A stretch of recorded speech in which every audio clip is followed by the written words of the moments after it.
Hi friends, miracle पाठशाला में आपका स्वागत है।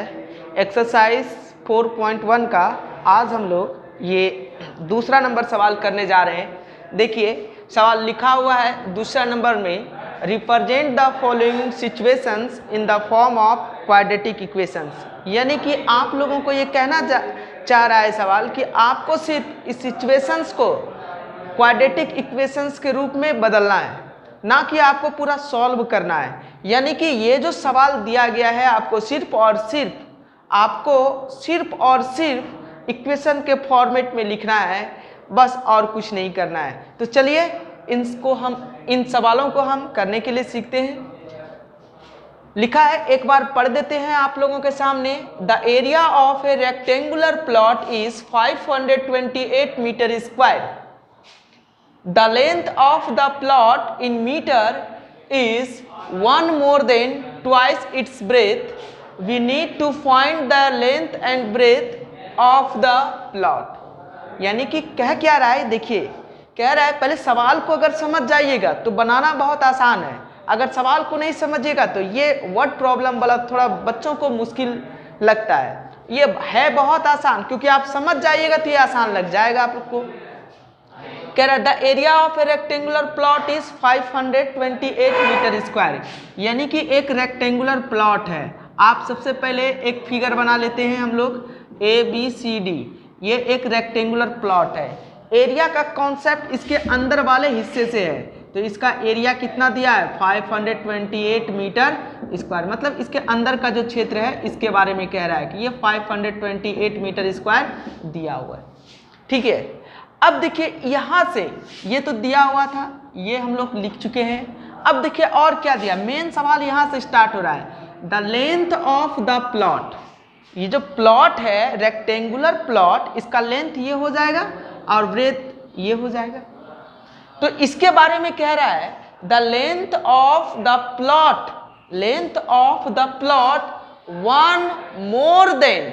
लेंथ क्या है, एक ज्यादा है। 1 मोर मतलब एक ज्यादा है, ट्वाइस इट्स ब्रेथ। जो इसका ब्रेथ है, चौड़ाई है, उससे दुगने से। तो मान के चलिए कि इसकी ब्रेथ अगर x मान लेते हैं तो इसका लेंथ कितना हो जाएगा, ये ट्वाइस इट्स ब्रेथ। अब देखिए सवाल में ये आपको समझ में आ गया होगा, क्योंकि जब हम एक बार फिर से पढ़ देते हैं, the length of the plot, plot की जो लंबाई है, ठीक है, 1 मोर एक ज्यादा है, प्लॉट की लंबाई प्लस एक कर दे, एक ज्यादा है, देन ट्वाइस इट्स ब्रेथ। इसकी जो चौड़ाई है इसके दोगुने से एक ज्यादा है। क्या है भाई, लंबाई है। तो we need to find the length and breadth of the plot. हमें जरूरत है लेंथ, लंबाई और चौड़ाई निकालने के लिए इस प्लॉट का। तो यहाँ पे सॉल्यूशन में क्या लिखेंगे, गिवन। सॉल्यूशन में लिखेंगे let the BREADTH breadth of rectangular plot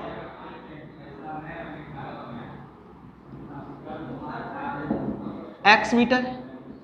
ठीक है, तो लेंथ कितना हो जाएगा, लेंथ के बारे में कह रहा है कि 1 मीटर ज्यादा है, किससे, twice its breadth. Twice breadth जितना है उसके दोगुने से, उस जितना ये ब्रेथ है इसके दोगुने से एक ज्यादा है लंबाई, इतना मीटर है। तो आप लोगों को पता होगा area of rectangle equal to क्या होता है, लेंथ इंटू ब्रेथ। एरिया का मान दिया हुआ है, कितना एरिया दिया हुआ है, लिखेंगे यहाँ पे सॉल्यूशन में गिवन एरिया दिया हुआ है, वहां पे लिख ही दिए हैं। एरिया दिया है 528 मीटर स्क्वायर। लेंथ कितना हो गया 2x + 1, और ब्रेथ कितना हो गया x। तो इसको इससे भी मल्टीप्लाई करेंगे, इसको इससे भी multiply, 2 × x, 2x × x, 2x square plus x × 1, तो x ही हो जाएगा। 528 मीटर स्क्वायर हो जाएगा। यहाँ से देखिए ये प्लस में है, उधर लेते जाएंगे तो इधर क्या बचेगा, 0। मीटर स्क्वायर को बाद में हम लोग इसको ठीक से कर लेंगे। 2x स्क्वायर प्लस x, ये प्लस में उधर चला गया माइनस में 528। दैट इज, इसको अगर संभाल के लिखे, सजा के लिखें तो ये कितना हो जाएगा 2x square plus x minus 528 equal to 0। This is the required equation of this question. अब देखिए इस क्वेश्चन का यही फॉर्म हुआ जिसको कि हम लोगों को रिप्रेजेंट करना था, इस सिचुएशन को रिप्रेजेंट करना था, इस सिचुएशन को किसके फॉर्म में, क्वाड्रेटिक फॉर्म में। तो चलिए यही हमारा क्या हो गया, this is the required form of quadratic equation. इस क्वाड्रेटिक इक्वेशन का यही रिक्वायर्ड फॉर्म हुआ। और अब हम लोग इसको आगे बढ़ा के नेक्स्ट सवाल की ओर चलेंगे। इसके पहले आप इसको वीडियो को पॉज करके अच्छे से लिख लें। आप लोगों ने जो इसका पहला सवाल था आप लिख चुके होंगे वीडियो को पॉज करके। चलिए हम लोग बिना टाइम वेस्ट किए हुए ये दूसरे नंबर सवाल की ओर चलते हैं। दूसरा नंबर सवाल देखिए कह क्या रहा है, the product of two consecutive positive integer is 306। Positive integer की बात करें, इंटीजर देखिए इंटीजर तीन तरीके के होता है, -1, -2, -3, -4। ये हो गया क्या, निगेटिव इंटीजर। इसको क्या बोलते हैं, निगेटिव इंटीजर। और एक जीरो इंटीजर होता है, जीरो INT इंटीजर, वो सिर्फ और सिर्फ ओनली जीरो ही होगा। और एक होता है POSITIV positive integer. Positive integer को प्लस VE से डिनोट करते हैं। अब यहाँ पे देखिए 1 2 3 4 5 6 7 इस तरह से जो नंबर्स आते हैं इसको पॉजिटिव इंटीजर कहा जाता है। और ये जीरो इंटीजर है और ये निगेटिव इंटीजर है। देखिए यहाँ पे पॉजिटिव इंटीजर की बात हो रहा है। पॉजिटिव इंटीजर की जब भी बात होगा तो यहाँ समझिए, जब भी कोई पॉजिटिव इंटीजर है तो पहला तो 1 है, उसके बाद 2 है, उसके बाद 3 है, उसके बाद 4 है। यानी कि हर एक इंटीजर अपने पिछले वाले से एक ज़्यादा है ना। इस तरह से 8 आएगा, 9 आएगा। तो जो दो कंजुकेटिव मतलब होता है लगातार, कंजुकेटिव मतलब कंजुकेटिव का मतलब होता है दो लगातार पॉजिटिव इंटीजर। मतलब कोई भी, जैसे पहला 2 उठा लिए तो उसके बाद अगला क्या हो जाएगा, 3 हो जाएगा, क्योंकि ये दो लगातार हो गए। इसमें एक ऐड करना पड़ेगा। इसी तरह से अगर पहला हम 7 उठा लिए अपने मन से तो दूसरा क्या हो जाएगा, कंजुकेटिव कह रहा है तो इसके बाद जो आने वाला इंटीजर हो जाएगा वो 8 होगा। क्योंकि ये इंटीजर, पॉजिटिव इंटीजर की ये नेचर होता है कि अपने से जो आने वाला है वो एक ज़्यादा होगा। तो इस तरीके से इस पॉजिटिव इंटीजर का जो नेचर है उसी को हम लोग फॉलो करेंगे। अब कौन सा पॉजिटिव इंटीजर है, 2 है और उसका प्रोडक्ट क्या है, 306 है, यानी कि 2 लगातार है। तो कौन सा ये हमको मालूम नहीं है। तो चलिए मान लेते हैं हम लोग, let the first positive integer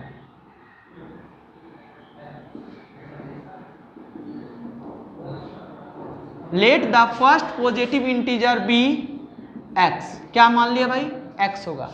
तो पॉजिटिव इंटीजर का सेकेंड पॉजिटिव इंटीजर क्या हो जाएगा, सेकेंड पॉजिटिव इंटीजर भी क्या हो जाएगा, x+1। क्यों हो जाएगा ये x+1, क्योंकि देखिए हम पहले ही बताएं इंटीजर का नेचर है कि जो भी इंटीजर है, कोई भी नंबर लेंगे वो अगला जो आने वाला इंटीजर है उससे 1 ज़्यादा होता है, इसीलिए x+1। अब देखिए यहाँ अकॉर्डिंग टू क्वेश्चन, प्रश्नानुसार प्रश्न में क्या बोला है कि 2 इंटीजर है, उस दोनों का सम प्रोडक्ट कितना है, प्रोडक्ट है 306। तो ATQ first integer multiply second integer equal to कितना, 306। तो फर्स्ट इंटीजर माने क्या है, x, और इंटू सेकेंड इंटीजर है क्या, x+1। इस दोनों का प्रोडक्ट कितना हो जाएगा, 306। तो इससे इसमें मल्टीप्लाई, इससे इसमें multiply, x into x square हो जाएगा, प्लस 1 इंटू एक्स हो जाएगा 306। डेट इज, इसको मिटा देते हैं अब हम। अगर इसको क्वाड्रेटिक इक्वेशन के फॉर्म में लिखना है, x² + x और -306 = 0। This is the required form of quadratic equation. लिख सकते हैं this is the required form of quadratic equation. यही रिक्वायर्ड फॉर्म हुआ क्वाड्रेटिक इक्वेशंस का। आप लोग इसे पॉज करके लिख लें, हम इसको मिटा देते हैं। इसे पॉज करके आप लोग लिख लें। आप लोग 3 नंबर सवाल को अब समझेंगे। तो चलिए आज हम लोग अब 3 नंबर सवाल को समझते हैं। 3 नंबर्स क्या कह रहा है, 2 नंबर्स का तीसरा नंबर जो सवाल है कह रहा है Rohan's mother is 26 year older than him. कह रहा है रोहन की जो माँ है वो 26 ईयर ओल्डर मतलब बड़ी है देन हिम। देन मतलब किससे, हिम का प्रयोग यहाँ रोहन के लिए किया गया है, ठीक है। तो ये कह रहा है कि रोहन की माँ जो है रोहन से 26 साल बड़ी है। The product of their age, अब कह रहा है कि उनके एजों का गुणनफल 3 years फ्रॉम नाउ, अब से 3 साल बाद विल बी 360, 360 रह जाएगा। We will like to find Rohan's present age. देखिए आपको जिसका भी इसमें प्रेजेंट एज, जब भी एज वाला सवाल आए तो आपको प्रेजेंट एज ही मानना है। तो लिखेंगे हम लोग सॉल्यूशन में लिखेंगे let the present PRESENT present age of Rohan. Rohan का प्रेजेंट एज कितना मान लिए हम लोग, x ईयर्स, YEARS। देखिए आप यहाँ पे ईयर्स जरूर लिखेंगे, अगर नहीं लिखिएगा तो इस तरह के सवाल में तो आपको नंबर्स 1 नंबर्स कट हो सकता है, क्योंकि ये क्या चीज़ है वो इसी से पता चलता है। यहाँ पे x ईयर्स लिखेंगे। Let the present age of Rohan x years, Rohan B x years, ऐसे लिखें। Let the present age of Rohan B x years, Rohan's mother age, Rohan's mother age, Rohan की माँ का एज कितना हो जाएगा। देखिए रोहन की माँ जो है रोहन से कितनी साल बड़ी है, 26 ईयर्स है। तो यहाँ पे कितना होगा, रोहन का एज तो ये है, इसमें 26 ईयर्स अगर ऐड कर देते हैं तो ये जो आएगा एज, ये जो एज आया ये रोहन्स की मदर का आया, रोहन की मदर का है ये age. ATQ according to question the product of their age, उनके एजों का गुणनफल, किनके, रोहन और रोहन की माँ का एज का गुणनफल 3 years from now. From now जब भी कहें, नाउ मतलब होता है फ्रॉम नाउ, अब से 3 साल बाद वाला में एडिशन करेंगे। अब पहले बोल दे आपको तो वहाँ पे सब्ट्रैक्शन करना है। देखिए यहाँ पे बिफोर भी बोल देता तो आपको पहले हो जाता, उसका मतलब क्या हो जाता, माइनस करते। आफ्टर बोल देता तो वहाँ प्लस करते हैं। ये आफ्टर, बिफोर, नाउ, फ्रॉम ये सब आते रहेगा। तो फ्रॉम नाउ जब भी होगा तो अब से मतलब जो एज है उससे 3 साल बाद, तो यहाँ पे लिखेंगे 3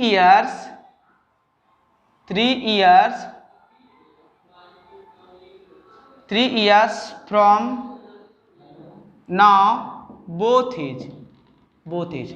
देखिए ये दोनों प्रेजेंट एज है, रोहन की माँ का भी ये क्या है, present age of Rohan's mother. ये भी रोहन की माँ का प्रेजेंट एज है, ये रोहन का भी प्रेजेंट एज है।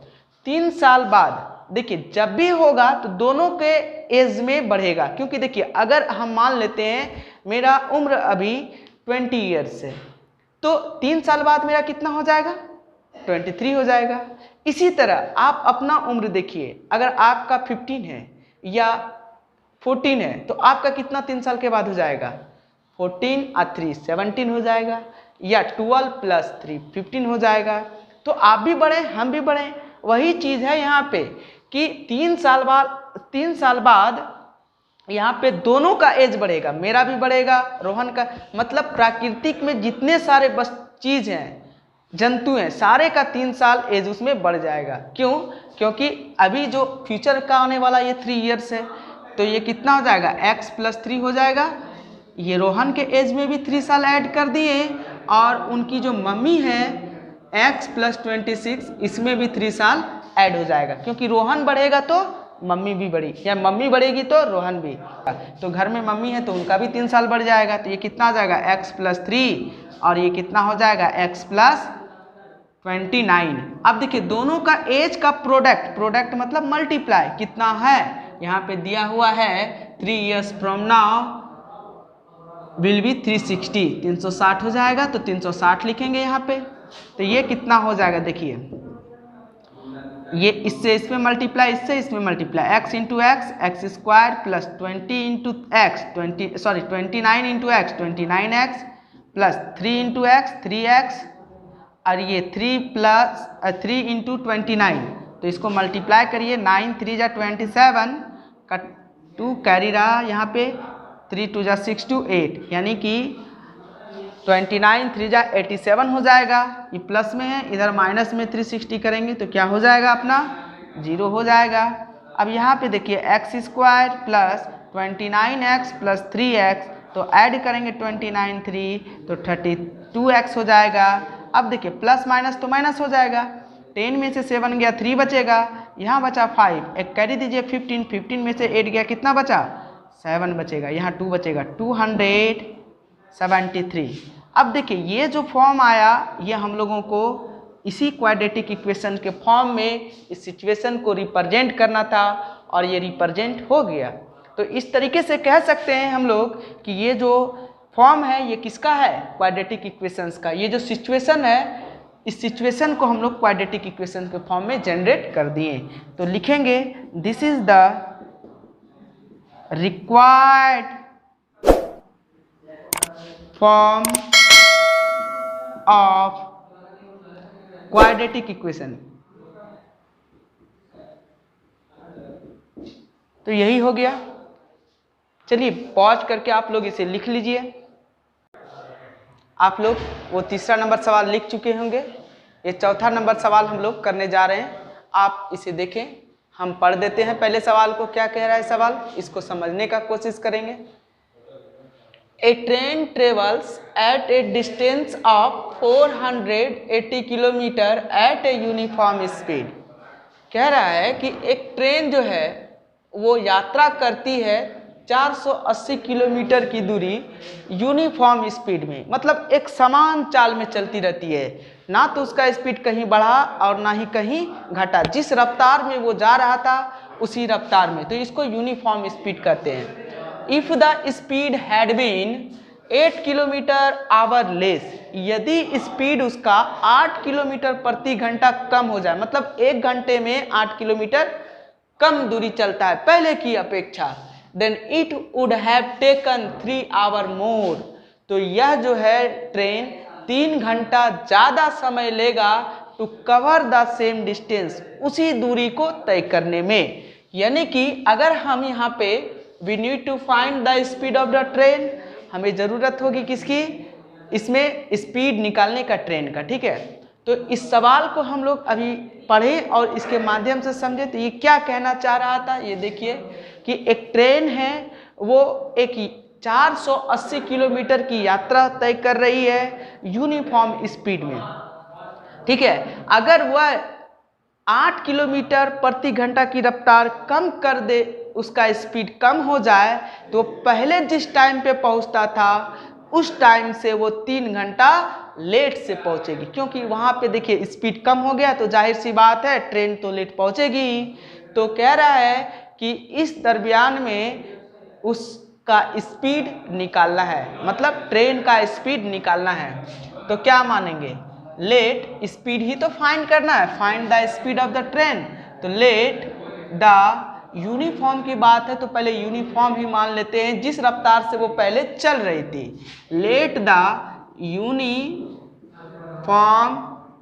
स्पीड ऑफ ट्रेन कितना, x किलोमीटर प्रति घंटा मान लिया, ठीक है। तो x किलोमीटर पर आवर मान लिए। यहाँ पे देखिए न्यू स्पीड कितना हो जाएगा, न्यू स्पीड हो जाएगा पहले जो रफ्तार में चल रहा था अब 8 किलोमीटर प्रति घंटा क्या हो गया, कम हो गया। ठीक है, तो ये हो गया। और डिस्टेंस कितना दिया हुआ था, DISTANC, डिस्टेंस कितना दिया है, 480 किलोमीटर दिया हुआ है। अब देखिए टाइम पहले से 3 घंटा ये क्या ले रहा है, कम ले रहा है, ज़्यादा ले रहा है, सॉरी, पहले से 3 घंटा टाइम ये क्या ले रहा है, ज़्यादा ले रहा है। According to question T1 equal to T2 ये क्यों कहें, देखिए केस वन और केस 2, ये 2 केस बना लेते हैं पहले। देखिए when train moves uniform speed, जब ट्रेन एक समान गति से चले, ठीक है, जब ट्रेन एक समान गति से चले तब अब ये क्या हो जाएगा, न्यू स्पीड के साथ चले, न्यू मतलब कम कर दिया गया। When train moves in new speed,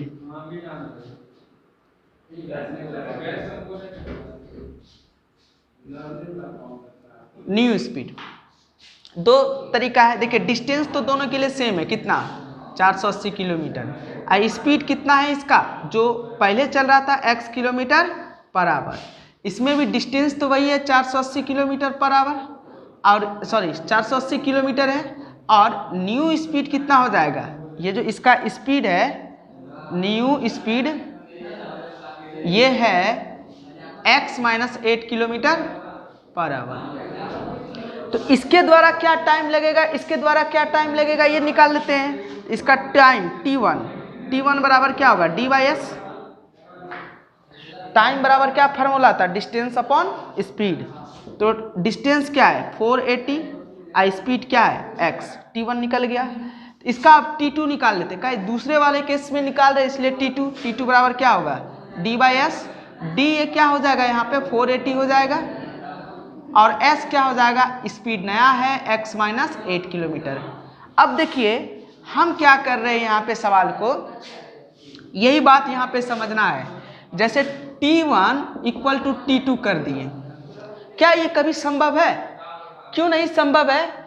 अब देखिए चूंकि ये जिस रफ्तार से चल रहा था ये उसी रफ्तार से नहीं चल रहा है, ये इसमें स्पीड क्या हो गया, उसका कम लग गया, कम हो गया। तो इसका मतलब ये ज़्यादा समय लेगा और ये क्या लेगा, कम समय लेगा, क्योंकि ये इससे ये वाला जो है 8 किलोमीटर ज़्यादा है और ये वाला है 8 किलोमीटर इससे कम स्पीड से चल रहा है। तो दोनों का समय कभी बराबर नहीं होगा, क्योंकि 8 किलोमीटर जो है T2 ये स्पीड कम कर दिया है, यानी कि ये लेट से 3 घंटा इसमें लेट से पहुंचना है। ठीक है, अगर हम यहाँ पे चूंकि सवाल को इक्वल टू किए हैं, बराबर किए हैं, तो ये गलत काम किए हैं, तो इसको सही काम करना है। कैसे करेंगे, ये ना कह रहा है 3 घंटा लेट पहुंचने वाला है, तो 3 घंटा हम इसको लेट पहुंचाएंगे ताकि ये 3 घंटा लेट पहुंचेगा, ये 3 घंटा लेट पहुंचेगा तो बराबर हो जाएगा। क्योंकि ये 3 घंटा तो पहले पहुंच रहा है, क्योंकि इसका स्पीड तो ज़्यादा है, तो इसमें क्या करेंगे, ये लेट कह रहा है पहुंचेंगे, ये लेट पहुंचने वाला ट्रेन है, तो 3 घंटा इसमें आप देरी कर दीजिए। इससे क्या होगा, जैसे 3 घंटा इसमें आप देरी करेंगे तो ये और ये दूरी आपस में क्या आ जाएगा, ये टाइम दोनों बराबर हो जाएगा। कह रहा था इसमें करने के लिए, लेकिन इसमें क्यों किए, ताकि प्रश्न हमारा इक्वल हो जाए। अगर 3 घंटा और लेट कर देते इसमें चूंकि बेचारा पहले ही 3 घंटा लेट हो चुका है और 3 घंटा ये लेट हो जाएगा तो ज़्यादा हो जाएगा, इसीलिए इक्वल टू करने के लिए इसमें नहीं, हमको इसमें करना पड़ा, क्योंकि ये तो अपने सही टाइम पे पहुंचेगा और टाइम दोनों का बराबर करना है। तो ये जो 3 घंटा लेट हो रहा था इसका 3 घंटा इसमें हम लोग माइनस कर देंगे। तो यहाँ पे क्या हो जाएगा, T1 कितना है 480 x - 3 इक्वल टू कितना हो जाएगा 480 x - 8। अब देखिए इसको इधर लाएंगे या उधर ले जाएं, बात एक ही है। ये कितना हो जाएगा 480/x, ये प्लस में है, इधर आके क्या हो जाएगा, या फिर उधर ही लेते जाते हैं इसको, इधर 0 रहने दीजिए, 480 x - 8 माइनस ये कितना हो जाएगा 480/x आइए माइनस था तो +3। यहाँ से आप एलसीएम ले सकते हैं x इंटू एक्स माइनस 8, इससे इसमें ये कैंसिल हो जाएगा, बचेगा x को गुना करेंगे 480, x हो जाएगा माइनस, इससे x कैंसिल हो गया, बचेगा ये चीज़ इसमें जाके गुना होगा 480 इंटू एक्स माइनस 8। अब प्लस यहाँ कितना है 3 है तो इसको रहने दीजिए, ठीक है। अब यहाँ से आप लोग इसको सॉल्व कर लीजिए। अच्छा 3 है तो इसको भी मल्टीप्लाई कर देते हैं, 3 इंटू ये क्या चीज़ हो जाएगा इधर, नहीं तो ये प्लस -3 है ना, इसको इधर रहने दीजिए -3 इधर रहने दीजिए। अब यहाँ पे जो टर्म आएगा इसको सॉल्व करना है -3, और इसको सॉल्व करके -3 into x minus 8 equal to कितना 480 x minus 480 x minus minus plus 480 into 8 तो कितना हो जाएगा 88, 8 8 जा 64, कैरी 6 रहा, 8 4 जा 32 और 6 कितना 38 और 1 0 हो जाएगा। माइनस माइनस प्लस में ये कैंसिल हो गया, इससे इसको आप मल्टीप्लाई कर सकते हैं -3x माइनस माइनस प्लस 3 8 जा 24। यहाँ पे देखिए x यहाँ पे मल्टीप्लाई होगा ना, यहाँ पे ये x और ये 3 into x square minus 3x square, और ये कितना हो जाएगा माइनस माइनस प्लस 3 8 जा 24 x हो जाएगा, इधर कितना बचा 3840। सबको उधर लेते जाएं तो आप इसको ऐसे लिख सकते हैं 0 equal to 3x square plus नहीं माइनस लिखेंगे इसको 2 4x इक्वल प्लस कितना 3840। इस तरह से यही इक्वेशन हो गया। आप चाहें तो इधर लिख सकते हैं पहले इसको और उसको उधर लिख सकते हैं। तो यहाँ से ये इक्वेशन बन के रेडी है अपना, लिख सकते हैं this is the required equation of this equations. चलिए आज हम लोग अपने सेशंस को फिनिश करते हैं। ये 4.1 हो चुका है। नेक्स्ट क्लास में अब हम लोग 4.2 एक्सरसाइज को करेंगे, एनसीईआरटी सॉल्यूशन ही करेंगे, ठीक है। आप लोग इसे पॉज करके लिख लें। Good bye.